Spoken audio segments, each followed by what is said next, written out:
The little deer said sorry even when no one was angry. Sorry for being late.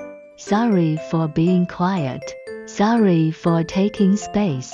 One day, something went wrong, and before anyone spoke, the deer already believed it was his fault. The deer's name was Eli. He lived near the edge of the forest, where sunlight slipped softly between tall trees. Eli moved carefully, not because he was afraid but because he didn't want to disturb anything. If he brushed past a leaf, he whispered, "Sorry." If someone bumped into him, he bowed his head first. No one remembered when Eli learned this habit. It just appeared. When voices grew loud, he shrank. When moods shifted, he blamed himself. It felt safer that way. If it was his fault, then at least the world still made sense. One afternoon, dark clouds rolled in fast. Animals hurried home. Branches bent. Rain fell hard. A loud crack echoed through the forest. A tree fell, blocking the main path. Eli froze. His heart raced. "I'm sorry," he whispered even though he was alone. Other animals gathered. Voices overlapped. Who was here last? How did this happen? Eli stepped forward. "It was me," he said quietly. The forest fell silent. A fox blinked. A bear frowned gently. "What?"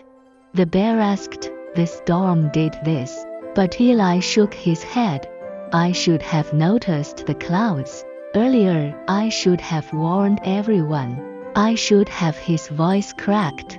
They cleared the tree together, but Eli worked harder than anyone. He pushed until his legs shook. He lifted until his chest burned. No one asked him to, but he believed he owed the forest something. Later, as the rain faded, an old owl perched beside him. "Why do you say sorry so much?" the owl asked. Eli looked down. "If I don't," he replied, "what if people think I don't care?" The owl tilted her head. "And when the sun sets," she said, "do you apologize to it for leaving?" Eli looked up. "No," he answered softly. "Then why apologize for things that move on their own?" she asked. That night, Eli lay awake, not replaying mistakes but replaying that question. He thought about the storm, the tree, the wind. None of it had waited for permission. The next day, Eli bumped into a squirrel. The words rose automatically. "I'm so." He stopped, paused, breathed. The squirrel smiled.